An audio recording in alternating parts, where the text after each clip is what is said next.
ನಮಸ್ತೆ ಮತ್ತು ದ ಭಾರತ್ ಜರ್ನಿಗೆ ಸ್ವಾಗತ. ಇಂದು ನಾವು ಪೂರಿಯ ಪ್ರಸಿದ್ಧ ಜಗನ್ನಾಥ ದೇವಸ್ಥಾನದಲ್ಲಿ ತೊಡಗುತ್ತೇವೆ.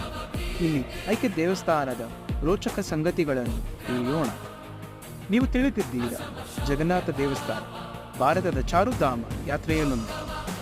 ಇದು ಒಂದು ಪವಿತ್ರ ಸ್ಥಳವಾಗಿತ್ತು. ಪ್ರತಿ ಹಿಂದೂನು ತಮ್ಮ ಜೀವನದಲ್ಲಿ ಒಂದಾದರೂ ಭೇಟಿ ನೀಡಬೇಕು. ಈ ದೇವಸ್ಥಾನವು 65 ಮೀಟರ್ ಎತ್ತರದ ಭಾರತದ ಅತ್ಯಂತ ಎತ್ತರದ ದೇವಸ್ಥಾನಗಳಲ್ಲಿ ಒಂದಾಗಿದೆ. ಇದು ಪ್ರಾಚೀನ ಶಿಲ್ಪಕಲೆಯ ಅದ್ಭುತವಾಗಿದೆ. ದೇವಾಲಯದ ಮೇಲ್ಭಾಗದಲ್ಲಿ ನೀವು ಸುದರ್ಶನ ಚಕ್ರವನ್ನು ಕಾಣಬಹುದು. ಇದು ಸುಮಾರು 1 ಟನ್ ತೂಕವಾಗಿದೆ. ಪೂರಿಯ ಯಾವುದೇ ದಿಕ್ಕಿನಲ್ಲೂ ನೀವು ನೋಡಿದರೆ ಅದು ನಿಮಗೆ ಎದುರಾಗಿಯೇ ಕಾಣುತ್ತದೆ. ದೇವಾಲಯದ ಅಡುಗೆ ಮನೆ ಪ್ರಪಂಚದ ಅತಿ ದೊಡ್ಡದಾಗಿದೆ. ಪ್ರತಿದಿನ 1 ಲಕ್ಷ ಭಕ್ತರಿಗೆ ಊಟವನ್ನು ತಯಾರಿಸಬಲ್ಲದು. ಇದರ ವಿಶೇಷವೇನೆಂದರೆ ಅಡುಗೆ